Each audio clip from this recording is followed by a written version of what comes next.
Alright guys, welcome back here.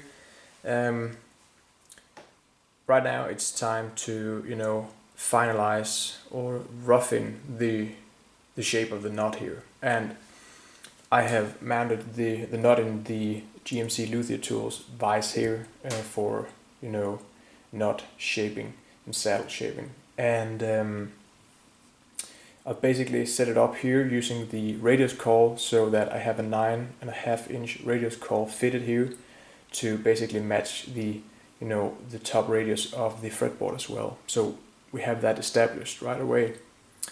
And basically from here all that's left for me is to sand the top of the knot here, sand it all the way down to the top of the caul here. So let me zoom in for you so you can see what I'm talking about. Right here, sorry for the shakiness, but I'm trying to get you, in a good picture here. Here's the top of the caul, and we have the 9.5-inch radius. This is the knot blank itself, and I have to file it down to till I reach the top of the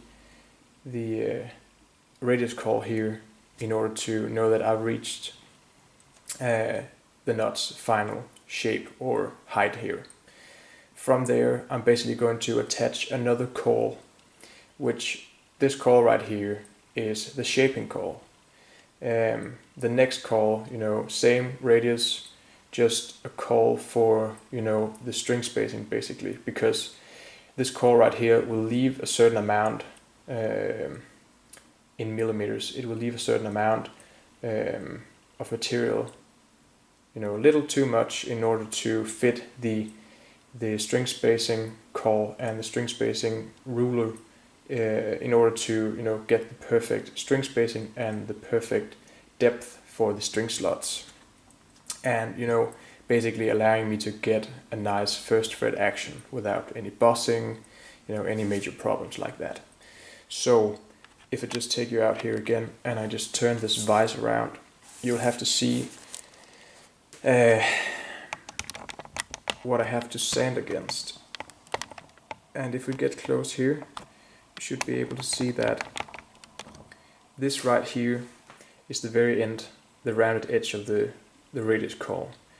Over here we have the back side, and in the middle right here we have the flat side that the knot is now resting on.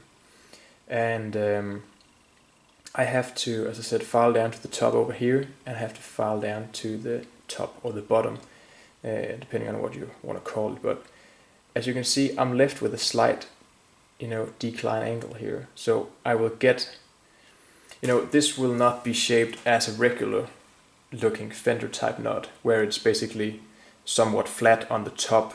We still have the radius, but it doesn't have a fall away or an angle like an Epiphone or a Gibson Les Paul style knot would do. This knot, however, I'm making, it's going to have a similar fashion like that, but not as pronounced.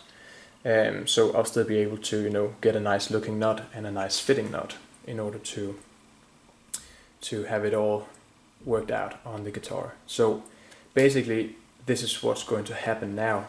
I'm going to file. I've set it up in my working vise here, and I'm basically going to use this diamond file here that I've bought at my local hardware store, and it was actually quite cheap and much cheaper than I expected, and it's a great file. I've used it for frets also when I have to level frets, and it's great for filing down material real quickly. And compared to a lot of other files out there, this is as I said, a diamond coated file, so it doesn't tend to leave that many filing marks as a rough file would do. So I tend to use this for the shaping, and it just makes it easier for me when I have to go in when the knot is at its final shape and I have to polish it up to make it shine real out. It's just going to make it easier for me to take out the scratches. I don't have to worry about deep scratch marks from a rougher file and anything like that. So this is what's going to happen now, guys. I'm going to file it down till I reach it, and when I reach the top of the caul and the backside, I'm going to bring you in so you can see what I'm talking about, and you can see the angle much more pronounced. Then I'm going to switch the call, and I'm basically going to show you all of this. So stay tuned for it, guys, and I'll probably be back real soon. Right, guys, hello here.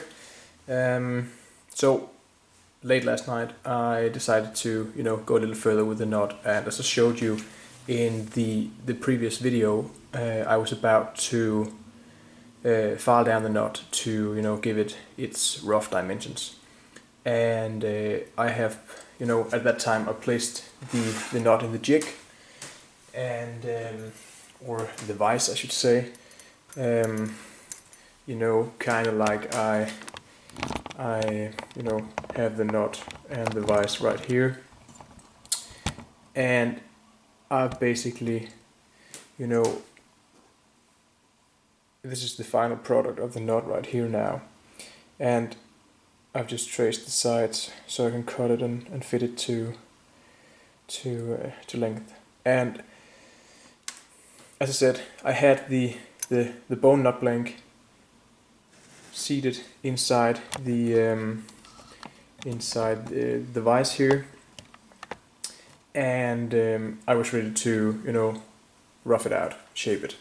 So I did that using my diamond file, and this radius call here enables me to get the proper radius on top, and the backside here, as you probably remember, we gauged out the nut slot itself up here on the guitar, and that depth is what the bottom of the nut blank is resting on, and on top we have the radius. And the backside, as I said, it's both the top of the call and the backside of the jig here is your gauge or depth stop. So when you reach both of those,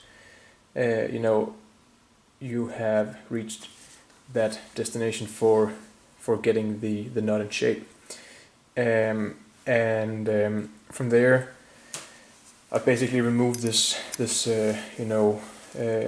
radius call here and replace it with something that looks just like it, but it has it's slightly thinner on top, so it leaves the proper amount of adjustments for filing the nut slots, and this is one I have on here, and I will clamp it on the same way, log it in, and from there I would basically, as I talked about, a string system, and this right here is the string system, and this is what I place outside it.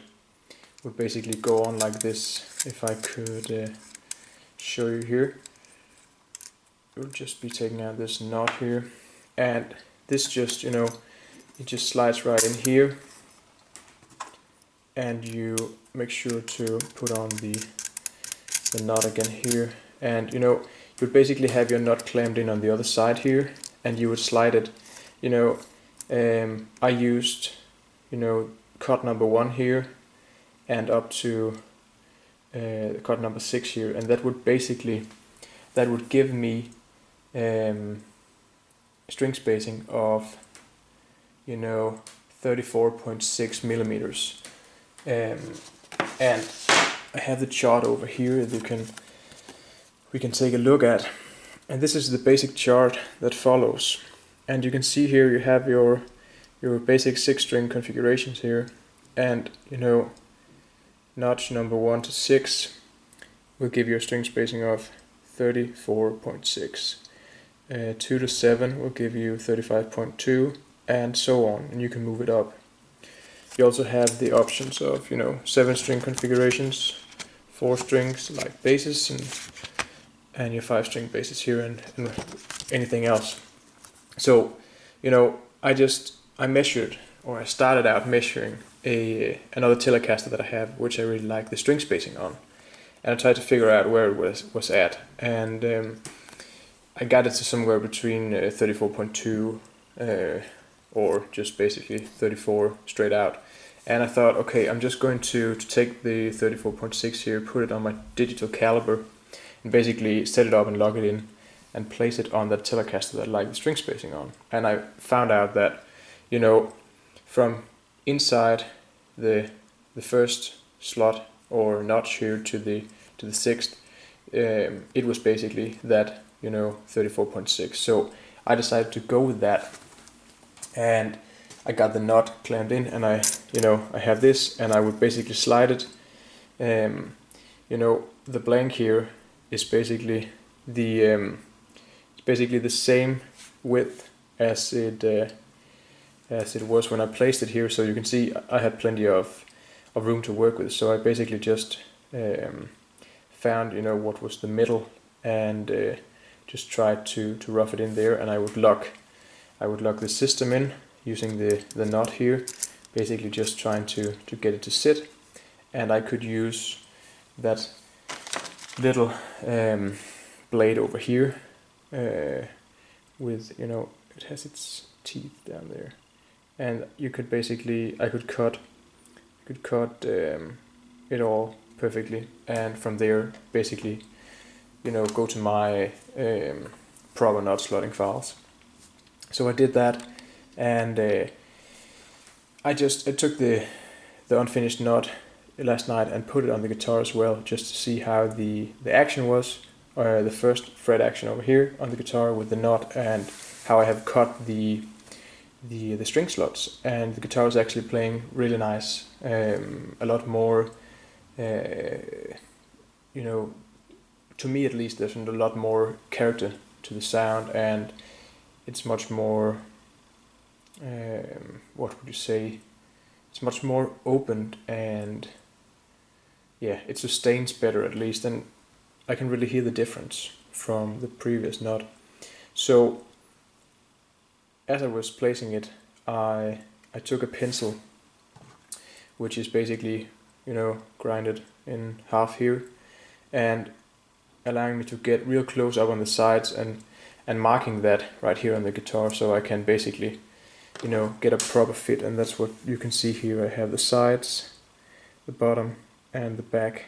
So I can basically take my hacksaw and cut close to that pencil line there, and basically take my diamond file or anything like that, maybe some rough sandpaper, and perhaps round the edges over and try to, get it to fit.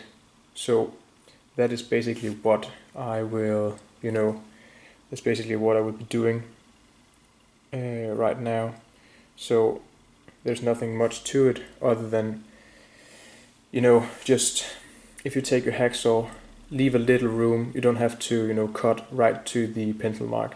Cut it a little from it, and it's better to be able to control it from there and take it down by file or sandpaper. So that's basically what I'm going to be doing now. So when I get that down and I have it fitted on the guitar, I will bring you in, guys, so you can see basically how the knot sits, and we'll take a look at the first fret action. So I'll be back, guys.